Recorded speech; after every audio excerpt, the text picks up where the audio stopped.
Hello and good evening to Kev's Next Idea stream, where we are playing Higurashi when they cry ooh. We've been doing this. This is part 14.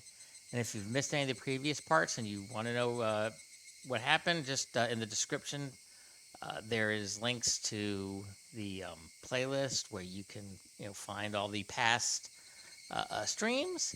I think we're really near the end of this story. In fact, where we left off, I was facing Rena on the road. She had an axe. I had a baseball bat. I think I was on the ground and she was standing over me. For all I know, she might make one swing and we'll be done. We'll be done in like 10 minutes here. And we can go on about our evening. But then maybe not. So we can get into it. We got the cute counter set up there. Last time I actually got 2 cutes, believe it or not, because they mentioned it. It really wasn't like a true cute counter because there wasn't a quote cute moment, but it was mentioned. We had so little of that, so I counted that. Um, so let me get to where. Let me go to continue. Let me find out where we left off. Right here, Rena had undergone a change, and I will start reading, and we will see how we get with this, and maybe someone will show up. Okay. Load. Yes. Rena had undergone a change. I could only believe that there was something that wasn't Rena residing within her. And here, right now, it was standing before me. That's Rena with an axe. So, uh,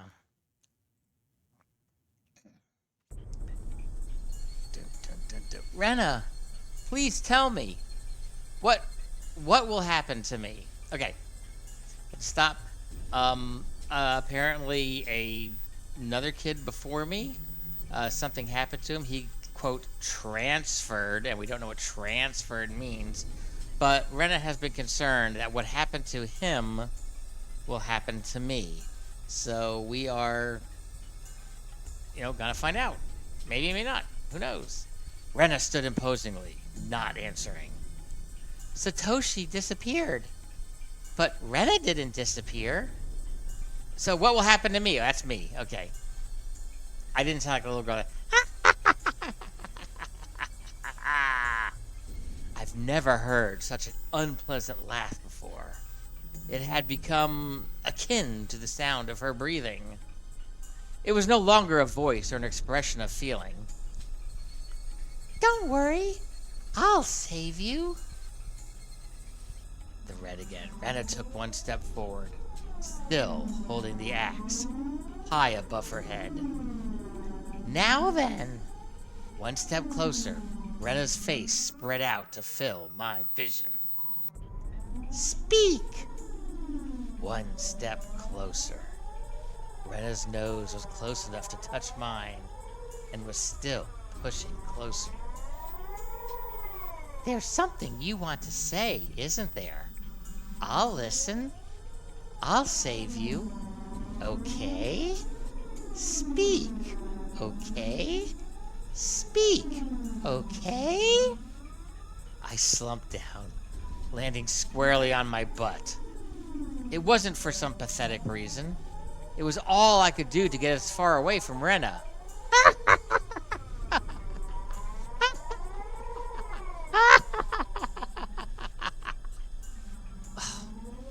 I had the gut feeling that I couldn't let her laughter end, because when that laughing ended, the moment I picked up on that feeling, my body moved by instinct. I sprang to my feet so fast I couldn't even believe it and pushed Rena away with both hands. Rena was as light as a feather, thrown about by the unbalanced weight of the axe. She was set backwards as if she had been carried off by the wind. After confirming that out of the corner of my eye, I dashed off at full speed. I was the perfect picture of fleeing like a greased pig. Get away from Rena. Run away. Survive. I couldn't think of anything other than this. While I was running, I remembered I'd been holding on to a bat the entire time. Such a worthless weapon. I couldn't believe I'd forgotten about this weapon at such an important time. I sped even further down the winding path. I didn't even feel myself gasping for breath or my legs getting heavy. My body understood it as well. If I didn't run away from here, I wouldn't live. I could hear the laughter of that simulacrum of Rena coming from behind me. It rang through the trees and in my head and slowly chiseled away at my sanity. The grove of trees thinned out, my field of vision suddenly expanding. Where was this? For a moment, I was bewildered by the scenery. I felt I knew, but couldn't quite remember. I quickly realized it was the dam site. The fact that I had dashed madly and ended up in a place like this gave me a bad feeling, like I was following someone's scripted plot. I had a good view of my surroundings, but I didn't see a single soul here. This was a terrible spot for someone on the run, but there was no better place for an attacker. My heart was already on the verge of bursting. The muscles in my legs were screaming, but I didn't care. If I stopped here, then they may not even be able to scream for much longer. Who's they? Even still, I glanced back, looking for an excuse to rest. Rena wasn't there.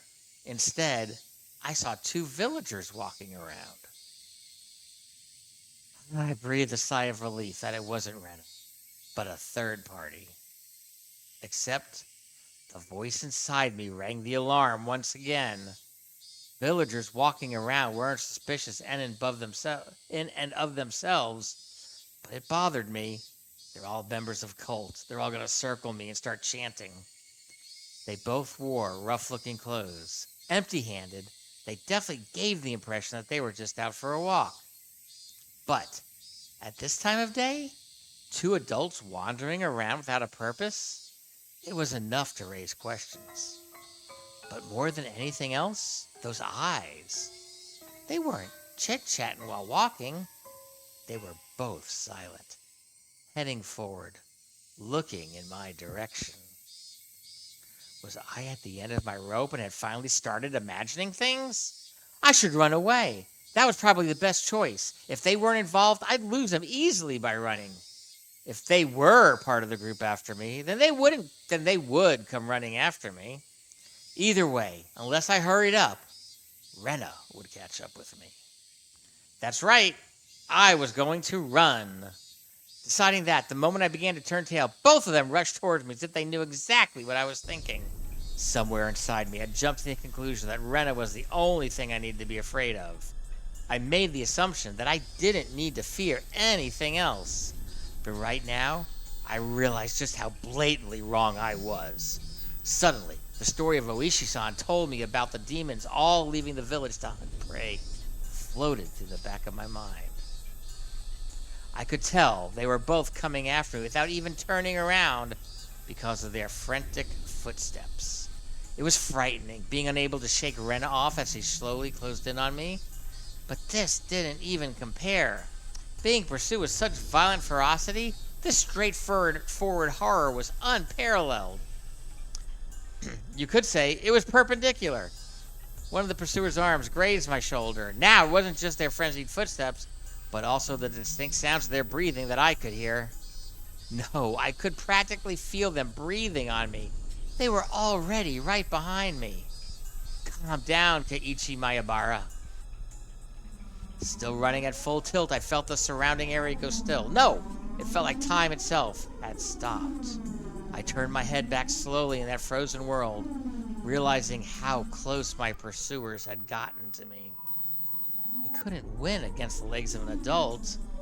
In less than the time it would take to blink twice, when this frozen time began moving again, they'd be right on top of me. Okay, I've been watching American Ninja Warrior, and trust me, young kids of the age of 15 are much faster than adults. On top of me, and then? Don't think about that, Keiichi. First, Realize that you won't be able to shake them off like this. If the fact that you can't get away was a given, then you need to make a decision. Go with the right leg or with the left. You just need to decide which one. Let's go with the left. The moment I decided that, the temporal singularity burst into pieces. What? What temporal singularity? Right, left. I swung the bat in a wide arc with my right arm. Using the inertia, I stopped and suddenly spun. What? The two of them were clearly startled. Momentarily losing sight of me, both of their outstretched arms, ready to grab me, instead grasped at empty space. The man on the right, I applaud him being able to figure it out, spun around to the spot I shouldn't have been and faced me in astonishment. But it was too late. I didn't even need to swing my bat. All I needed to do was extend my arms as I turned around. It was by no means a heavy blow, but it seemed like it had enough power to knock him off his feet. But just knocking him down wasn't enough to scare him away. He got back up in no time. Both of them took a frightening stance and were ready to face me. This made me certain they weren't just two people out for a walk. They were clearly after me. They were demons as well. It felt much easier than dealing with Reina. Just by not recognizing their faces, by not knowing them, it made things easier.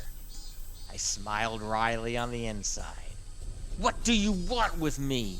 Next one is going to be right in your face, you bastard. It's fine if it was just a bluff. By barking out at them, I was able to fire myself up. They didn't respond. They spread out to either side of me with unbelievably calm expressions on their faces. Yeah, because Rain is coming up, the master demon. One of them would grab onto my bat and the other would hold me down. Was that their plan? Taking on both of them at once would be impossible. Hot sweat poured from every pore in my body. Then I just have to settle it with the first move. I'd step in, strike the first one down. Narrowing my target down to the man on the right, who had already been knocked down before, I stepped in and swung with all my might.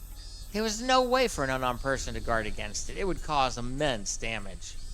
If they blocked it with their arm, their bone would snap like a twig.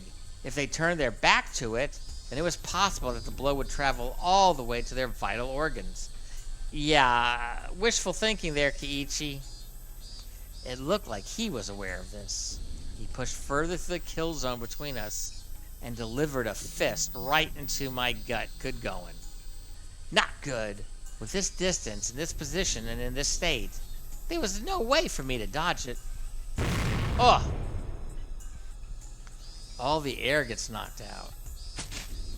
The world flipped upside down. I understood that I was being tossed around like a rag doll. I landed on the soft earth without a sound, feeling the grainy soil press against my face. It didn't hurt at all. But the moment I thought that, I finally felt pain coming from the abrasions on my skin, as well as the contents of my stomach being forced upward, flooding my mouth with a bitter sensation. So we're getting a sense of what maybe Tomotaki-san had experienced when he was fighting for his life. It was more than just one person. It was more than a Rena. It was more than a Mion. It was these villagers coming after him. I knew very well that I didn't have the time to relish this experience. Why would I relish this experience? I'm about to die.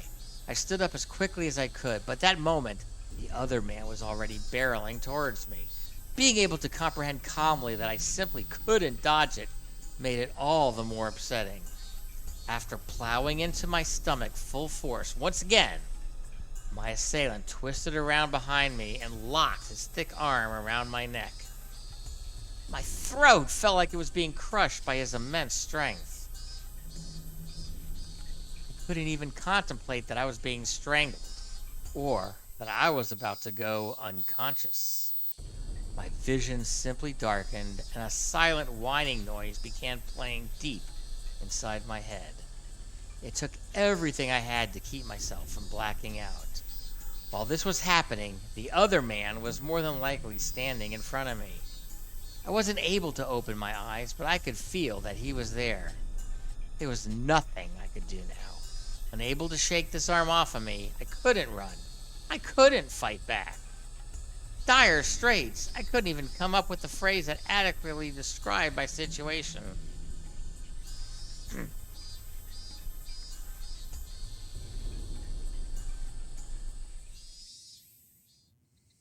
Is the cop gonna save me? Is Oishi-san gonna save me? Wait, it's like it fast forwarded to morning just then. What's going on? Is this the end? Am I dead? Everything went black. Wait, am I in my bed? This wasn't a dream, was it?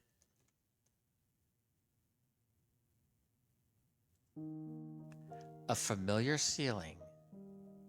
The smell of the bed and pillows. I knew them well.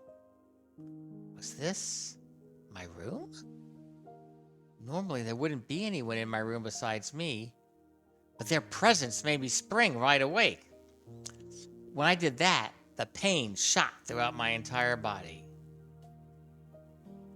Feeling all right?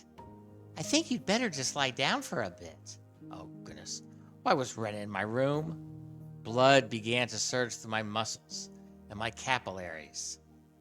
But Rena's smile belonged to the Rena I knew well.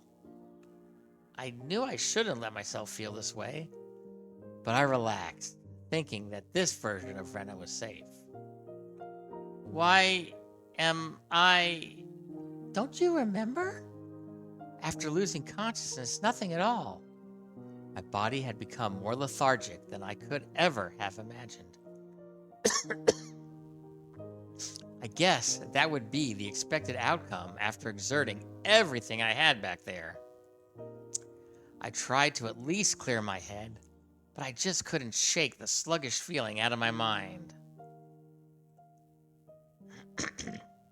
I called the doctor. He should be here soon. I think you better just lie down until then. I wasn't injured seriously enough to merit calling a doctor, but knowing that someone impartial was coming was slightly reassuring. No, you don't know he's impartial. He could be in on this too. Okay. Why am I here? I'm sure I was at the dam site. That's what I want to know. What happened? When I got there, Keiichi-kun had already passed out.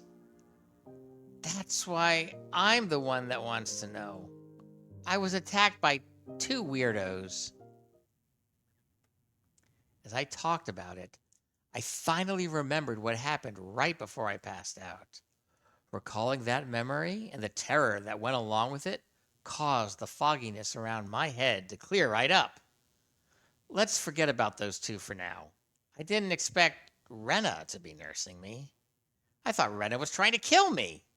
She would have had the perfect chance while I was unconscious. Not only did she not kill me, she had nursed me back to health. Amazing you could drag me all the way back here. Wasn't I heavy?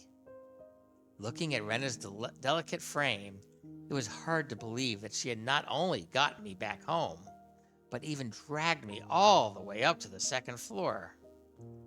Did she have some help? Don't you remember, Keiichi-kun? Rena appeared a bit surprised, but still kept her smile. I only popped you up on my shoulder. You said you could walk your own and that you were fine. You don't remember? I didn't remember.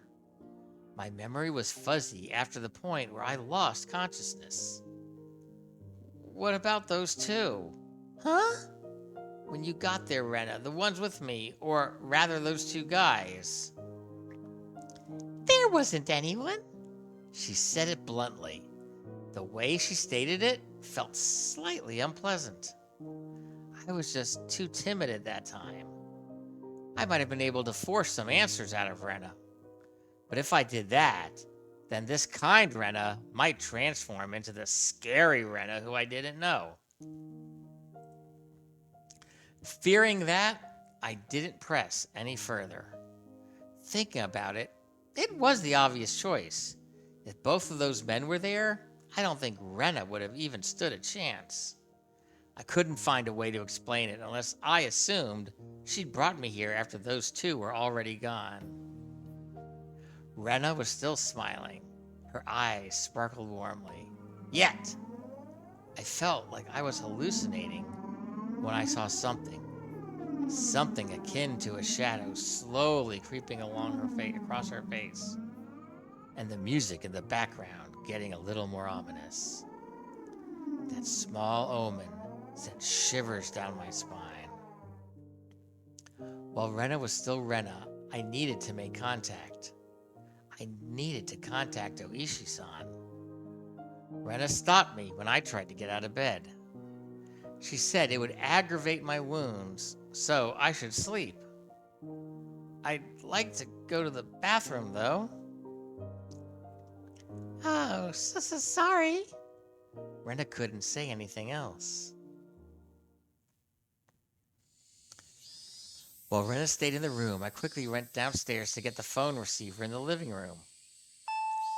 When I approached the front door, the doorbell rang. Ding dong. It must have been the doctor Rena had called. It was strange for a patient to welcome in the doctor who was making a house call, but it would be incredibly reassuring to have him here for the considerable time it would take Oishi-san to get here. I carelessly opened the door with that simple assumption and regretted it almost instantly. Hi, Mion. Yep, Mion. Oh, you look just fine. I hear you'd collapsed, so I came to check up on you. How did you know I collapsed? I heard from Rena over the phone. Do I need any reason other than that? I understand why she would call a doctor. But why Mion too? Rena was descending the stairs behind me. Rena, doesn't Keyshawn look pretty all right? Sheesh, you made me worry for nothing. That's true. Maybe I worried for nothing as well. They both began laughing. It appeared to be cheerful laughter, but I couldn't shake the feeling that there was a darkness looming over them. Whoa, what's up with the shoe rack? How did it get like this? The shoe rack that I'd smashed to pieces had been like that since yesterday. I fell, you see, and the bat I was holding at the time slammed into it. This is what happens when you swing around something you're not used to handling. I kept the fact that it was none of her business to myself. But leaving it like this will really startle your parents when they get home. I'll fix it up for you later. Now, come on, Keyshawn. The terminally ill need their rest. Come, back in bed, back in bed.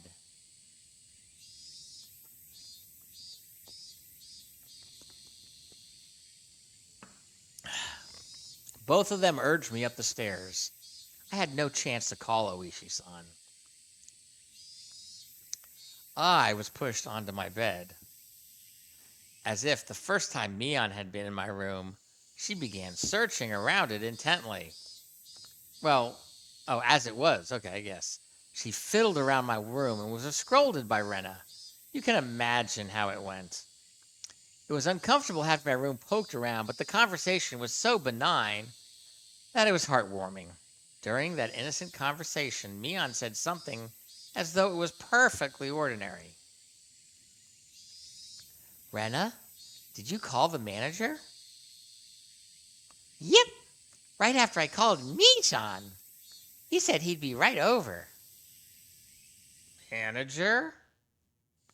That out-of-the-place word gave me a bad feeling. Rena called a doctor, then called Mion, and after that she called a manager? Who was this manager? Since Rena and Mion's conversation was so peaceful, it only felt slightly odd. What are you two talking about? Who's this manager? Ah ha ha! Didn't you know, Kichan? We mean the manager when we say manager. Oh, that clears it up. Like the director of a movie, or like a foreman of a construction site. I dug through all my memories for a manager who might have business with me. Only one thing came to mind. What Rena had just said, the construction site foreman. The very first victim of the first incident, the dismemberment at the damn construction site, the foreman? But that was strange. He was supposed to be dead. There was no way they could call him. I don't understand what you guys are talking about. What does the manager have to do with me? You said he was coming, or did you mean to my house? I asked one obvious question after another, but all the two of them did was smile coolly at each other. There was a huge difference between how the two of them appeared and how my suspicions were playing out. Slowly, I felt discomfort and panic welling up inside me. I couldn't understand why Rena and Mion were talking about. Keyshawn, you have gotten into baseball lately, haven't you? Pretty sure the manager will be happy to hear about that. So, who is this manager? Ah ha ha! The manager is the manager. So, who is this manager?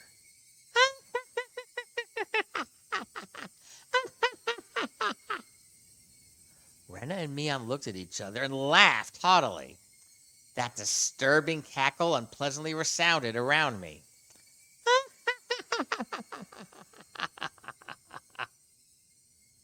The laugh, long enough to be unsettling, ended abruptly. Oh yeah, we should finish up before the manager comes. You remember, don't you, Kichan? Her face was laughing, but Mion's eyes told a different story. Remember? Remember what? Kaishi-kun, had he forgotten? I wonder. About the penalty? About the penalty? Did you really forget? The homework with the mushi? The homework where you were supposed to guess which run Rena made? Which run? Like Scooby-Doo. You forgot about that homework, didn't you? I certainly did have that homework, but I had thrown away the rest of the mochi after I found that sewing needle, so I wasn't able to answer which one Rena made.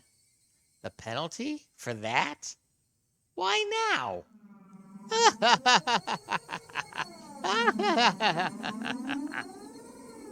No doubt my question was written all over my face.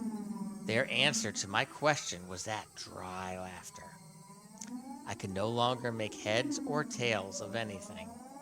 I began to think about this entire day was somehow insane, strange, incomprehensible. Being chased by Rena, attacked by strange men, the penalty Mion and Rena were talking about.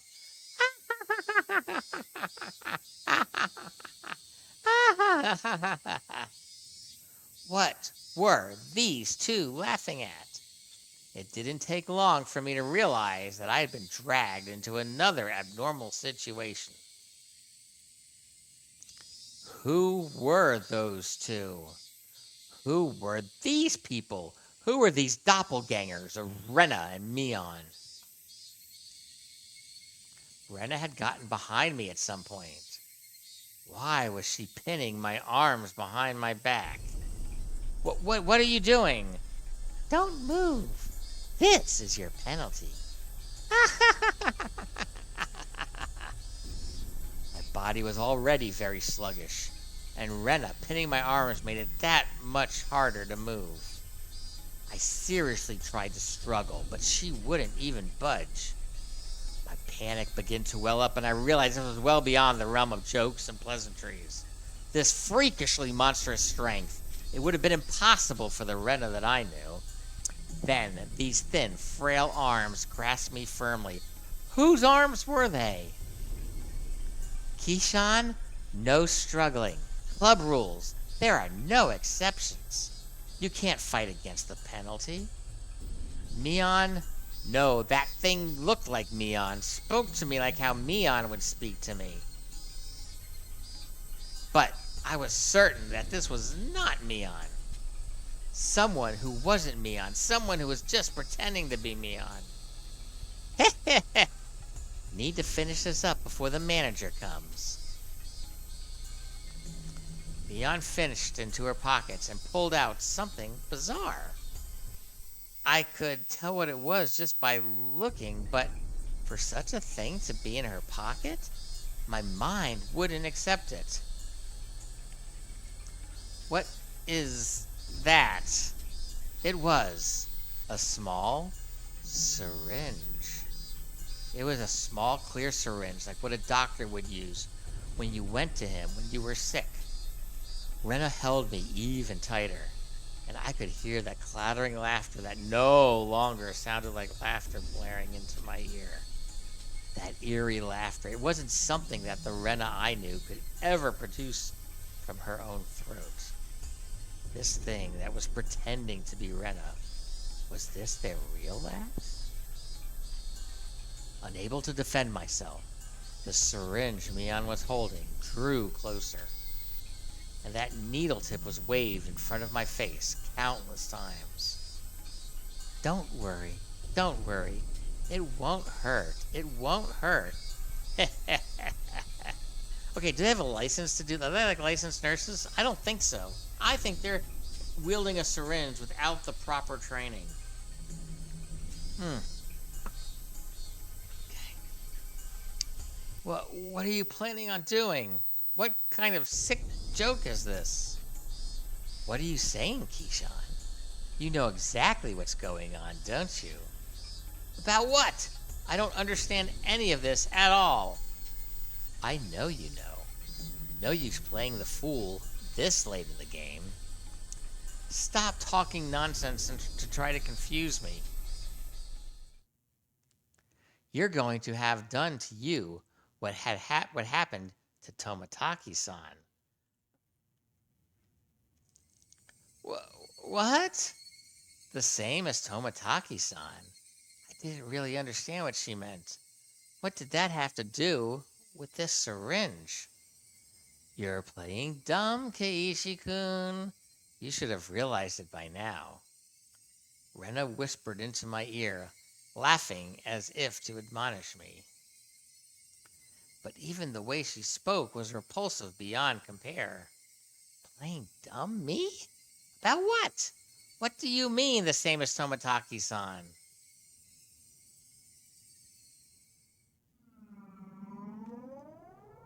Everyone thought at first that it was a hit and run, except when the officer got closer to check if he was still alive. He soon noticed it wasn't a normal situation. His throat was scratched out. From a knife or something? No, nails. Nails? Nails? As in fingernails? With those gouged through? That's right. Tomataki-san had clawed out his own throat with his own nails and died. There's no way someone could die like that. So then, for that to happen, we thought drugs were to blame, but nothing of that nature was detected. That's right, the police didn't find any drugs in Tomataki-san's system.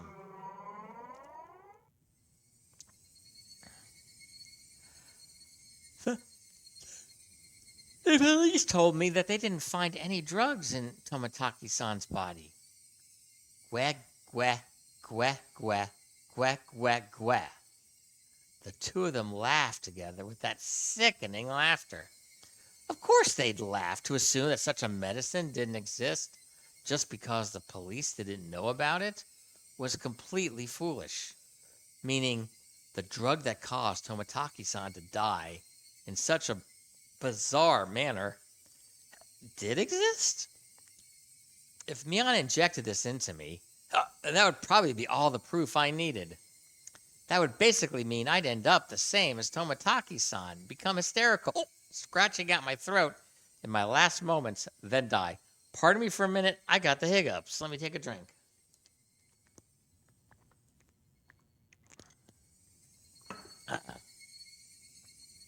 For such an outrageous drug to exist, for Mion to be holding it, and that I was about to be injected with it, at that moment, I did not feel there was any need whatsoever to question it.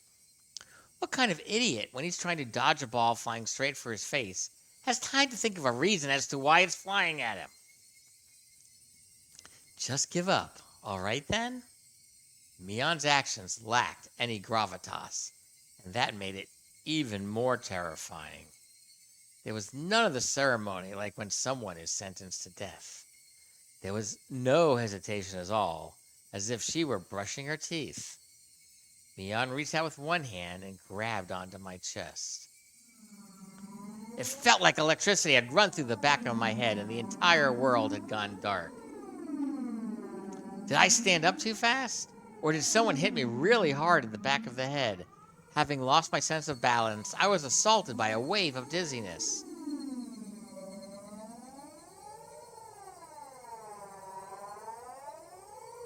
What's this?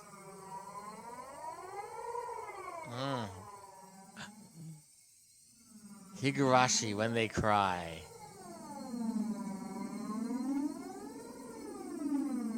What?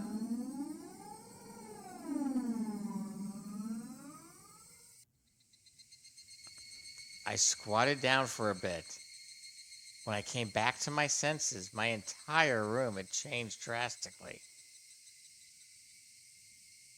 The numbness in my head was gone, and slowly I could tell blood was flowing to my extremities again. How long had I been squatting here? How many minutes? Or has it been hours? It was almost as if the hands on the clock had stopped moving the entire time my eyes were closed. That's how little time passed. Really? The air in the room wasn't filled with that madness from before, only a dull silence. Rena wasn't there pinning my arms, and Mion wasn't there about to inject me with a needle. No way. Could it be? All of it? Hallucination? There was no other presence in the room besides my own. It was the weirdest experience I'd ever have. I was certainly, with Rena and Mion, doubted my sanity for a moment, but it was also seized with some sort of comfort. I guess that terrible ordeal was a hallucination. Neither Rena nor Mion, they wouldn't ever do something so terrible. My head grew hot. I could tell my emotions were welling up. Why? That wasn't a reason to cry. Why? It was sorrow? Why was I sad? I don't understand. I don't understand. Kind to everyone, not discriminating against age or gender. Mion? That Mion was sprawled by the window in an unnatural pose. What the heck? Blood stained her deep red from head down to her chest. The bright crimson smeared on the walls. That splatter had undoubtedly come from Mion. She always had that bright smile and was kind to me from the day I transferred. Rena? The same Rena was slumped at my feet and was making the same pool of blood as Mion. What's going on here, folks? Oh my goodness. I couldn't comprehend what had happened. Did someone come to save me? Did they beat these two down with this metal bat? I finally noticed the weight in my right hand. How long had it been there? Oh, I'm going insane.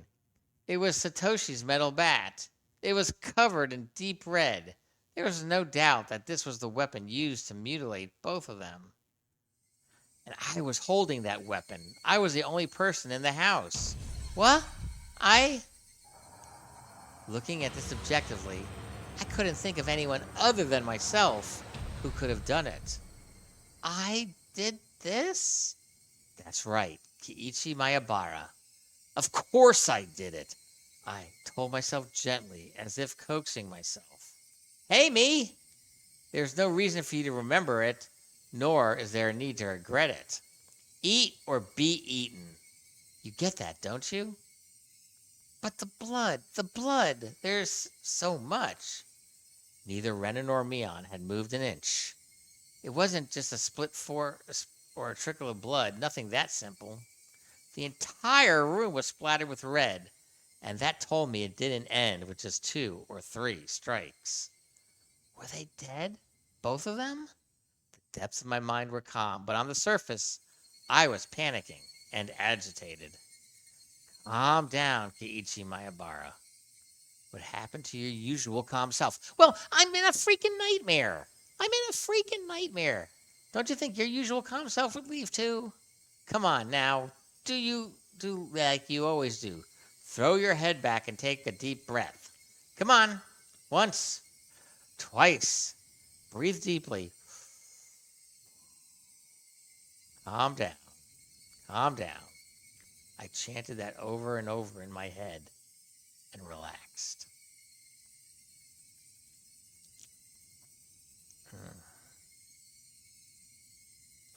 Color came back to my vision and smells reinfused the air. Please tell me don't tell me they're gone. Please tell me it was just my own hallucination.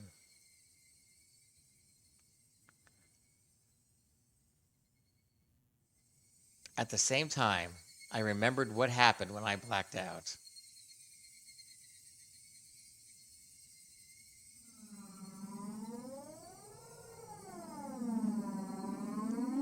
Rena and Mion had attacked me. They were about to inject me with whatever caused the same symptoms as Tomitaki-san. But right before that happened, I fought back.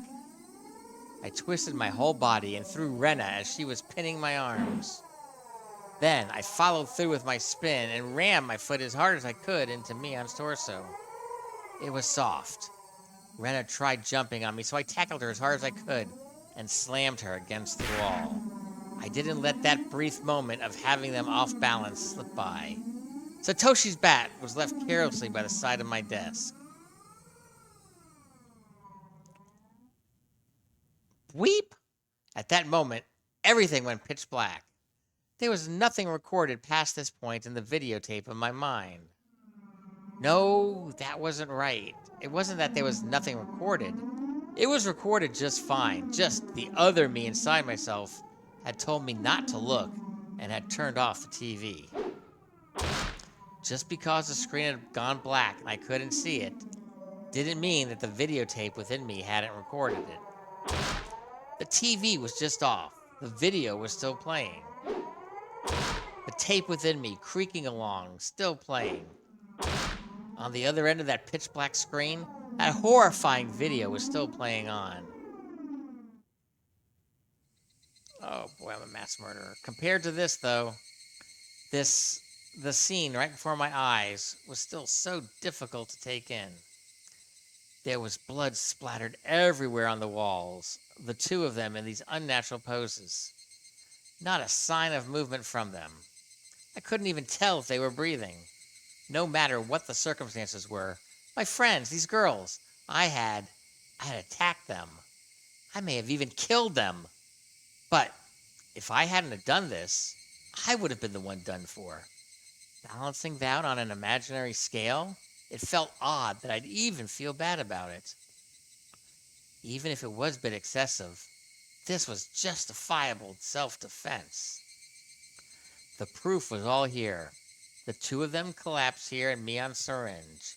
Mion's syringe filled with some unknown drug would certainly solve the mystery surrounding the incident with Tomitaki-san.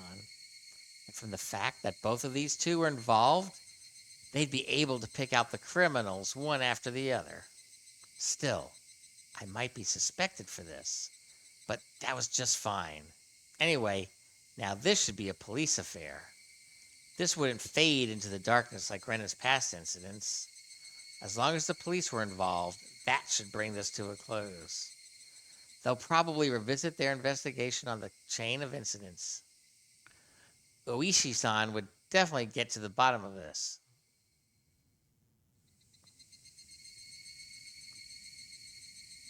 Meaning, my wish of not wanting to die, of wanting to know the truth, that would be fulfilled in its most basic form. It was all a matter of time now. The Dr. Rena called, should be getting here soon. If she even called a doctor, we still believe that? I'll confess everything to him. I needed to contact Oishi-san. At that moment, I remembered. Besides the doctor, a manager had been called. It was easy to imagine that there was someone deeply involved with the incidents, judging from Rena and Mion's conversation. The ache in my chest, caused by the gruesome deed I've done, dissipated rapidly. It was not over yet. This place was no longer safe. Stay calm, Keiichi Mayabara. It's not over yet. I needed to live long enough to tell the police of this incident. At that moment, I felt I heard someone's voice from outside. Since people were speaking, it must mean there was more than one person. Oh no, Did my parents come home? I moved the curtain ever so slightly and peered outside. It was a bizarre sight. About 4 or 5 grown men were all gathered at the gate. They very much resembled the 2 men who had assaulted me at the dam site today.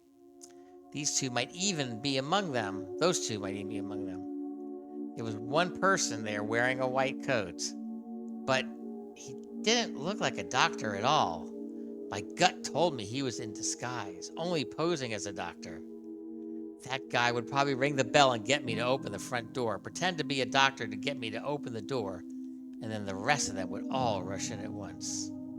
At that moment, I saw the car parked behind the men, and my heart nearly skipped a beat. The white van. Oh no. No mistaking it. That van, the one that had tried to run me down. The man in the white coat entered the gate and headed towards the front door. The rest of the men hid in the bushes and watched him. I probably couldn't pretend that I wasn't home. Undoubtedly, they'd just break the window and enter. I needed to get out of here somehow, then use a public phone to contact Oishi-san. The meetup somewhere. First of all, I needed a weapon. Then shoes. But before all of that, there was one thing that I had to do. I had no intention of dying. I'd live and reveal the truth about this nonsensical curse of Oyashiro-sama. But what would happen to me from here on, regardless of how determined I was, may bring about my demise. And that was why. There was one thing more important than getting out of here right now. I need to get that clock out quickly and take down the note hidden behind it. Damn it! The tape was sticking to it fast. I'd be fine if it was torn a little. I opened up the slightly torn note and began writing another passage with a ballpoint pen. If I wasn't able to inform Oishi-san, then the only thing I could rely on was this note. I'd never thought a piece of torn college-ruled notebook paper could be this reliable before. I had no time. I'd only write what I knew right now. I needed to leave some sort of information that would lead them to uncover the truth. Rena and Mion are conspirators of the perpetrators. This was an undeniable fact. I still didn't want to believe it, but it was a fact. Anyway, I'd leave all the information that would help lead them to finding the perpetrators. There were 4 or 5 adults, maybe more. They have a white van. This was everything I was able to see from the window. There may be more. Also, there was that unidentifiable person known as the manager. To begin with, the term manager didn't even mesh with Hinamizawa at all. If they were going to include the managers from the past incidents, then the only one is the construction foreman, the victim from the first murder.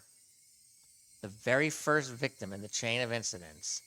Killed in a lynching, this body divided into 6 pieces.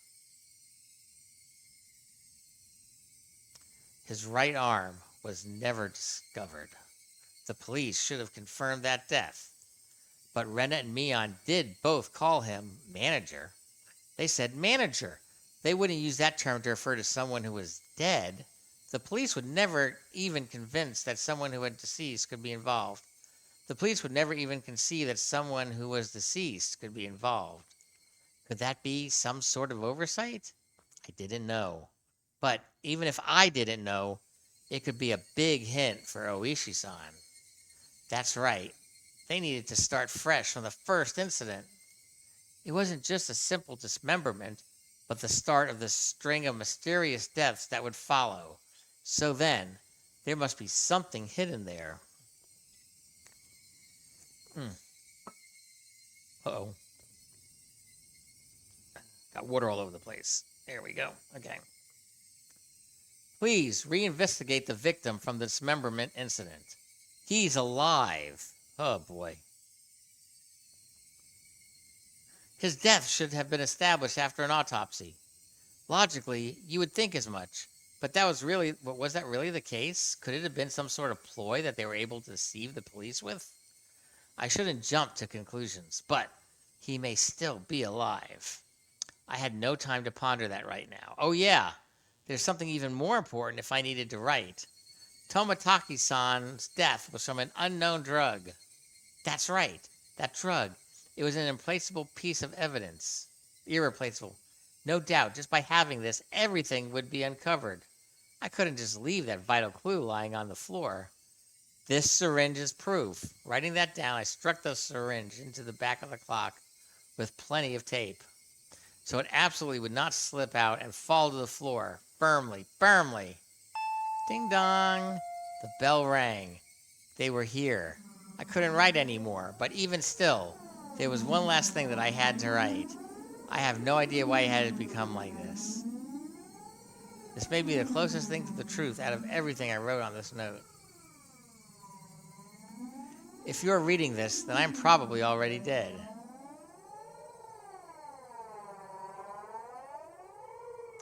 Though you may or may not find my body.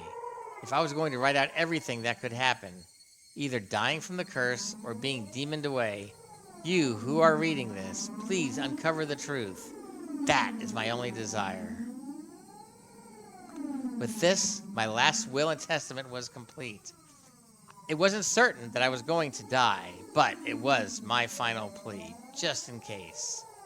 I folded the note, stuck it back into the back of the clock, and returned the clock back to its usual place. I couldn't help but pray. Oishi-san, if something happens to me, I leave the rest to you. After that, I gazed down silently at Rena and Mion. This was probably the last time we'd ever see each other. Rena? Mion? I really had thought all of us were friends. But why did it end up like this? I never had any fun in my previous school. I only worried about standardized test scores, about if the school I hoped to get into was where I really wanted to go, or a safety net. That was all I talked about. It was a dull life. The people I called friends were also my rivals in studying, in competitions, in personal records, and standardized test scores. Everyone here taught me how unhealthy that lifestyle was. This month was really fun. Making a fuss over lunch, making a fuss over the club, making a fuss over the festival. Something hot began dripping from my face. Uncontrollable tears. I should have had no obligation to shed tears for them.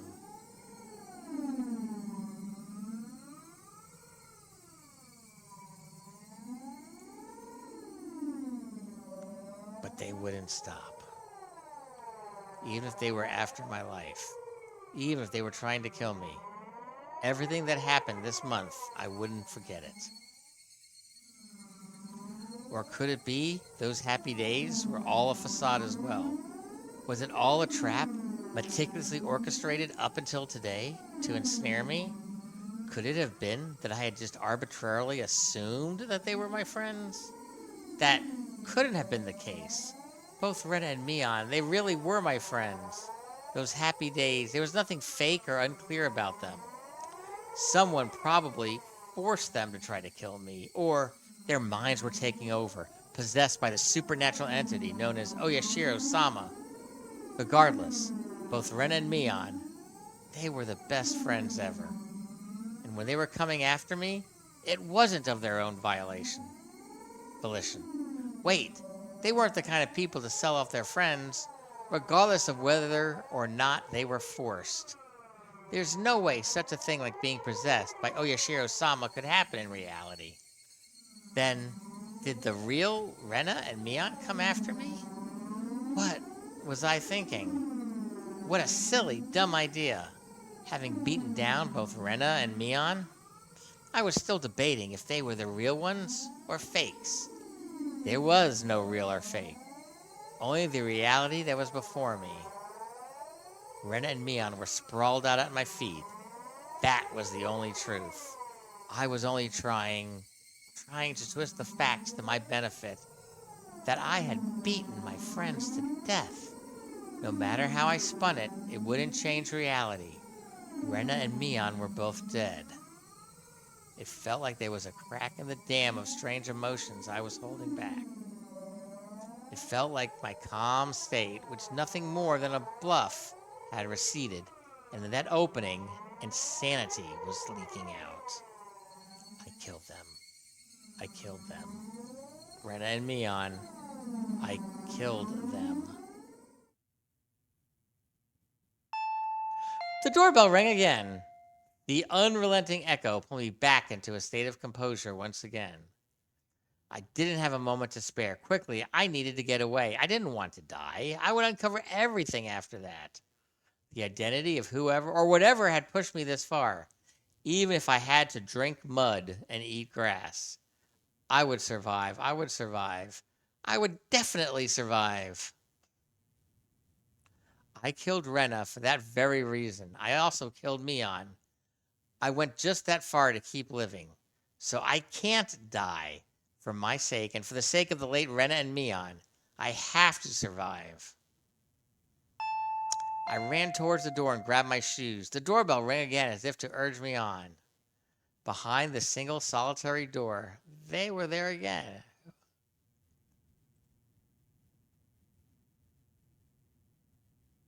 Keeping quiet, I headed towards the kitchen, headed towards the back door.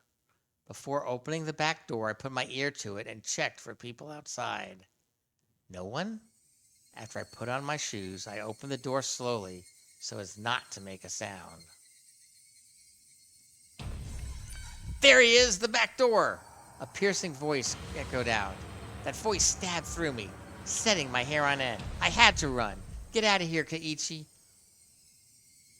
One after another, I felt stuff like rationale and intelligence, those things you use when you have time to spare, spill out of me. I didn't feel any pain from the branches scratching my arms and forehead.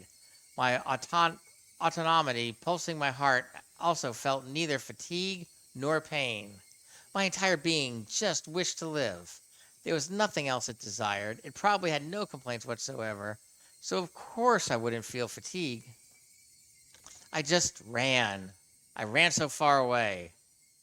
I just ran. I couldn't get away.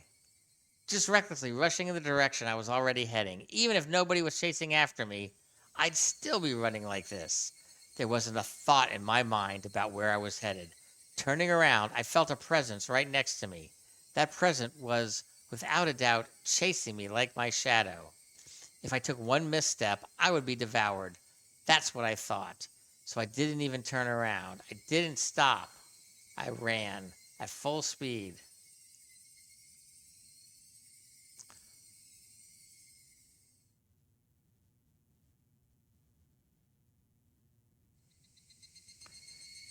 Waka waka waka waka.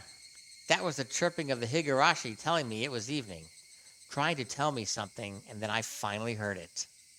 The wailing cry of the victims who didn't make it. Would I be joining them?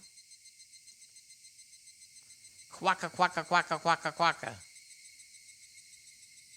Only the Higurashi knew. They knew everything. They definitely knew.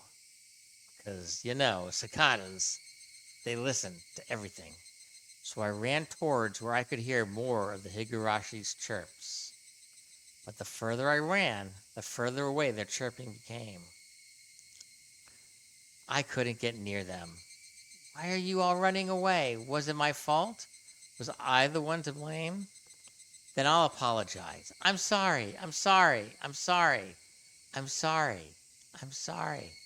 I'm sorry. I'm sorry. I'm sorry. I'm sorry. I'm sorry. I'm sorry. I'm sorry. I felt that only the Higurashi knew.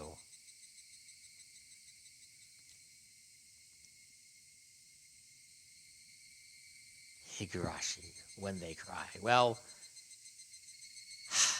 I don't think we're at the end yet, but we gotta stop. I'm already falling asleep. I don't know if you saw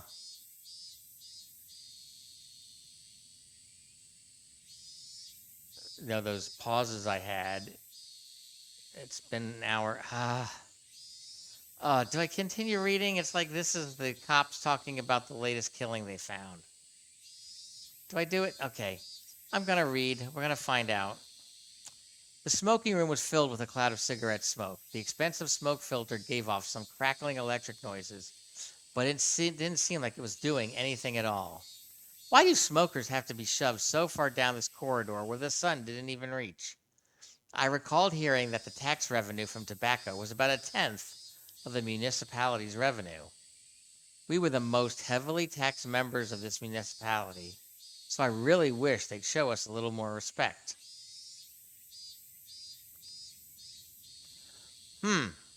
Why would you discard the 5-man zoo there?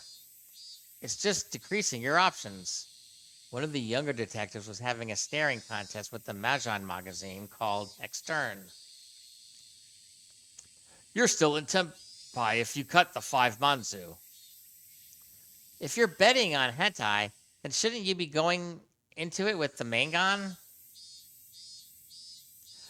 Kumashan, look at the pond. They're all discarded a 5-man zoo. It's a safe tile. You'd hate it if at the end of the game someone's sitting on a tenpai on the last turn, wouldn't you? The kid let out another groan, put out his cigarette, then took out another one. I just don't agree. Why wouldn't you reduce your own options? By the way, you can't call wrong with your winning tile in that hentai. This makes no sense. They're talking about Mahjong. What? Why is that? Just then, I heard a voice coming from down the hall. Are you there, Oishi-san? You have a call from a civilian. Whoa, ain't that something? Well, see you soon. Why can't you call Ron on it? Hold on for a second, Oishi-san. The man sitting in the seat Oishi-san was heading towards waved over at the telephone receiver. Outside line from a payphone. Oh, why, thank you. Sorry to keep you waiting. This is Oishi. Who is this? Oh, Oishi-san. Hello? If it isn't Mayabara-san. Why, good evening. From the tone Mayabara-kun's voice, I already knew he was in a predicament. This was the first time Mayabara-san-kun had phoned me, and he was calling from a payphone. Please, calm down. Did something happen? Well, His voice was erratic over the line. He had completely lost his sense of composure. After checking that nobody else could hear, I prompted him in a hushed tone. What happened? I... Calm down, Mayabara-san. I can have the local officers head to your location. I'll be there soon, too. I think that's impossible. His voice was quavering and hoarse. He wasn't surrounded by people, even as he was making this call, was he? Mayabara-san, you're calling from a payphone right now, right? Where's that payphone? There were no other sounds besides Mayabara-kun's voice. It had to be a phone booth. I scratched out a note and thrust it at my colleague sitting across from me. Hinamazawa, phone booth? He understood quickly and hastily started on the internal lines. Calm down, Mayabara-san. What is your current situation? It usually wasn't a good idea to tell someone panicking to do so, but this was not a usual case. Mayabara-kun didn't just get in trouble, get away, and then call me. He was in the midst of something dangerous right now. But yelling at Mayabara-kun right now would just easily cause him to be even more frantic. Mayabara-kun wasn't just calling to seek help. He was trying to tell us something more than that. And whatever that was, if I didn't get it from this call, I was certain there would never be another chance. My colleague pushed a note in front of me. There's only one phone booth in Hinamazawa. A patrol car is on the way. 5 minutes. That's too long. How many officers are in there? 2? Not enough. If it was as I was imagining, there was quite likely a few people surrounding Mayabara-kun. 5 minutes was too long. Did you call the officer stationed in Hinamazawa? He's scheduled to be on patrol. They're currently out, and it'll be impossible to contact them. God darn. Kuma-chan, bring the car around. Understood. Hello? Oe-san. Hello? It's all right. I can hear you loud and clear. There was something wrong with Mayabara-kun. That wasn't a normal coughing sound. Vomiting? Or was it blood? He had already been attacked. Was he injured? Mayabara-san, the police are on their way. They'll be there in a couple of minutes, so hold on somehow. Hello? Can you hear me? Mayabara-san. I could hear on the other end of the line that he was having a coughing fit. The worst possible situation popped into my head. Mayabara-san, who is the culprit? How many are there? I thought at first the culprit was human. I couldn't tell if that was a cough or vomiting. Are you all right, Mayabara-san? I thought that the culprit was a person and not Oyashiro-sama's curse. Up until right now. But I guess, in the end, it was an intense bout of coughing, then vomiting. But I guess Oyashiro-sama does exist. No, he's here. Mayabara-san, please calm down. I had been thinking it was strange for a while now. It had been following me this whole time. I ran and run and run and run and run, but it just sticks to me like my shadow. But slowly, so slowly, it's like digging itself into my back. Mayabara-san, are they, right now, perhaps, right behind you? Behind me? Right behind me? Please, Mayabara-san. I can tell you're scared. But please, who is it that's right behind you? I can't just look behind me. If I do, I'll... I understand that you're scared, but please, tell me. You just need to turn around a bit. Who is it? Who is behind you, Mayabara-san? Right after I said that, I could hear him vomiting intensely. What followed was a nightmarish sound. Mayabara-san! It couldn't be that you're clawing out your own throat. There was no answer, but I could hear something like scratching. There was a bang, as if something was being hit. Mayabara-kun had probably dropped the receiver. I could hear groaning and vomiting over on the other end, and a repeating, abnormal noise. Hello? Hello? Mayabara-san? Hello? I knew how far away my voice would sound on the other end, but I couldn't help but shout. At that moment, I heard whispering coming from the other end. I couldn't tell what he was saying. From the way he was saying it, he was talking to himself? Or was he talking to someone there? Hello, Mayabara-san.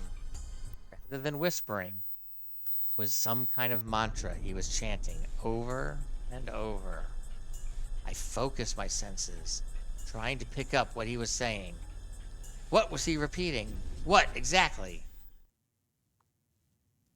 Beep! Suddenly, the line went dead. Did he use up his time? It was because it was a payphone. It was because it cut out so abruptly. The last thing he said came out so clearly in my mind. Oishi-san, the car's good to go. Oishi-san. It was, I'm sorry. Oishi-san?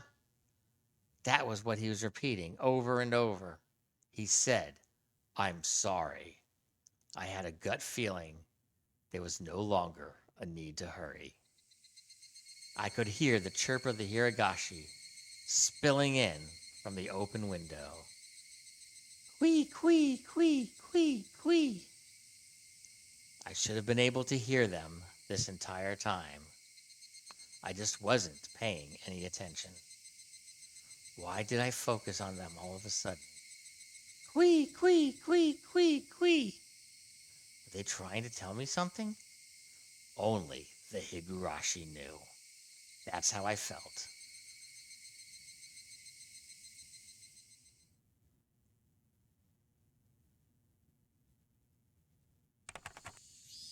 July 1983. In Hinamizawa, a remote village near Shishibone City, there was a murder involving 2 female students. Okay, I gotta do it like my voice. The suspect called over his 2 female classmates, Rena Ryugu, Mion Sonosaki, to his house and beat them to death with a metal bat.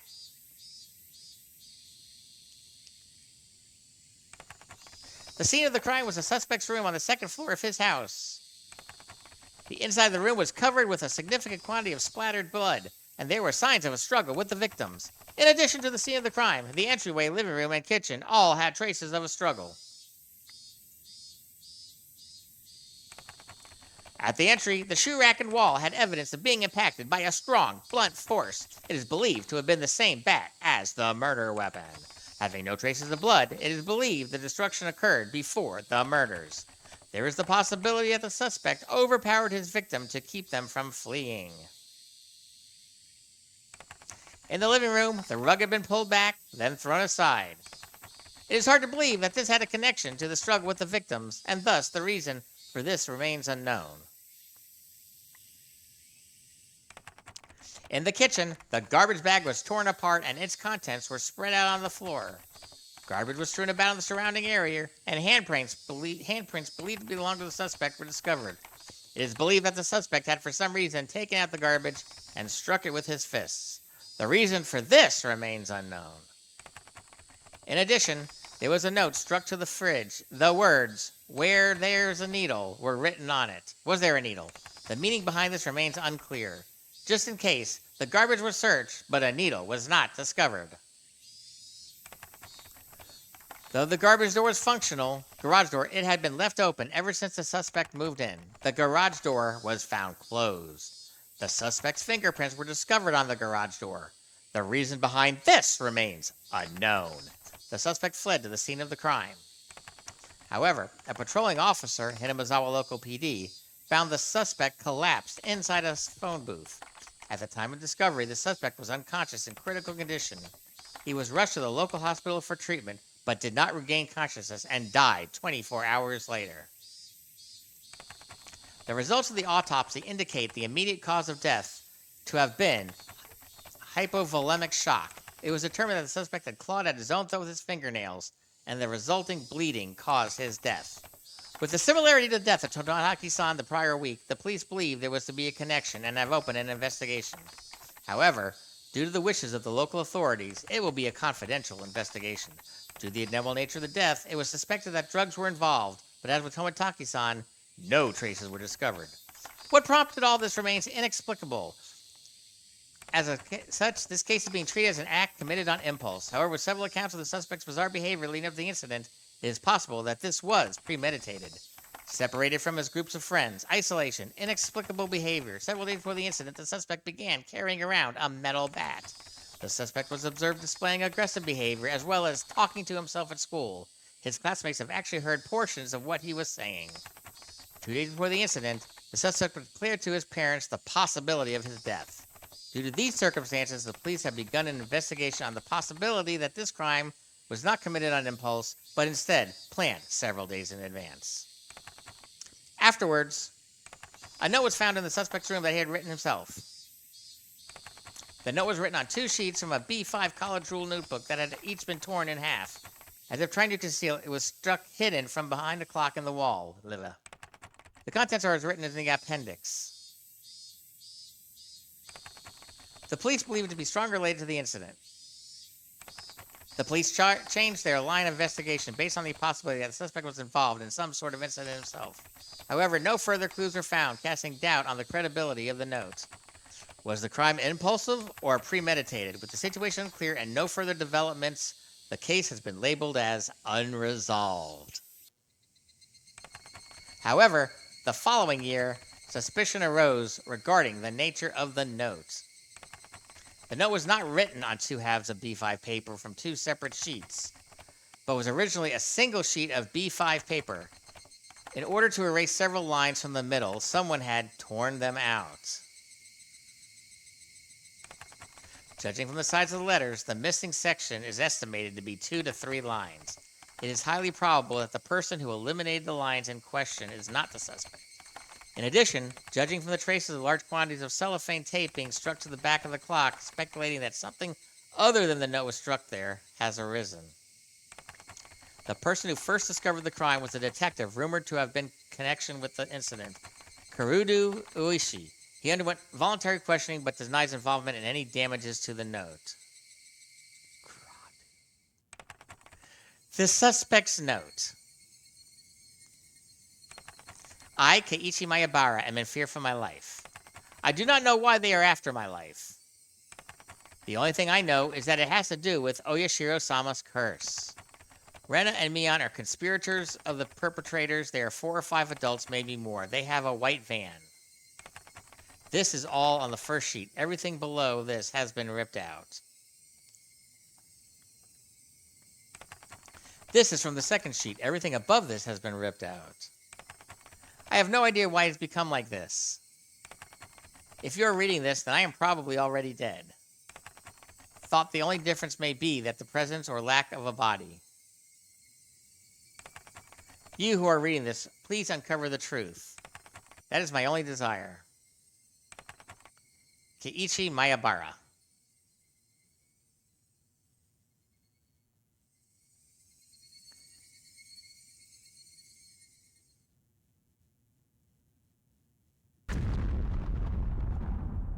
Higurashi when they cry. So that was the end. New scenario has been unlocked. All cast review session has become available. To play and select extra on the title menu and then pick the all cast review session. Huh.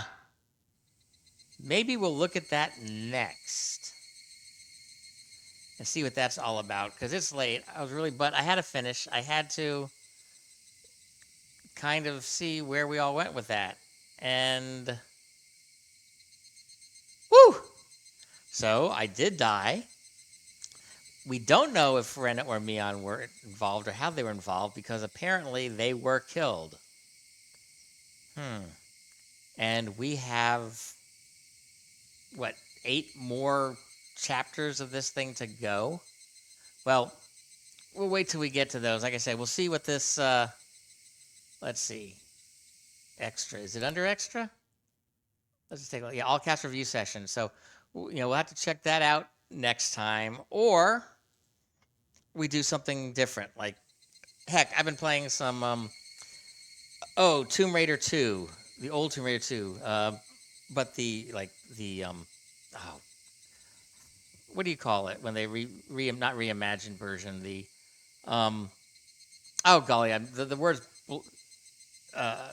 is on my mind, but it's where they upgrade all the graphics and everything like that. You know what I'm talking about. Anyway, for Tev's next idea, this is Terrence. If you're interested in reading my solo role plays, you can go over to Tev's Next Idea.blogspot.com, and in the description of this Twitch site is all the address for that. Or if you're looking for something a little more serious, a little more faith-based, over at half-air.com.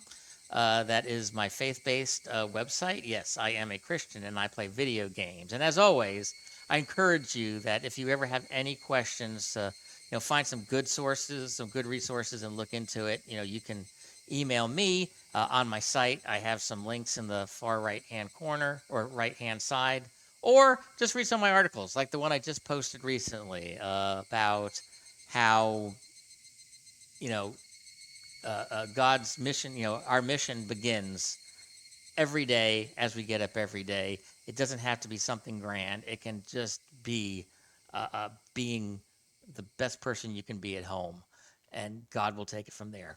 So until next time, this is Terrence saying thanks for watching Higurashi when they cry, and uh, uh, I'll see you later. Good night.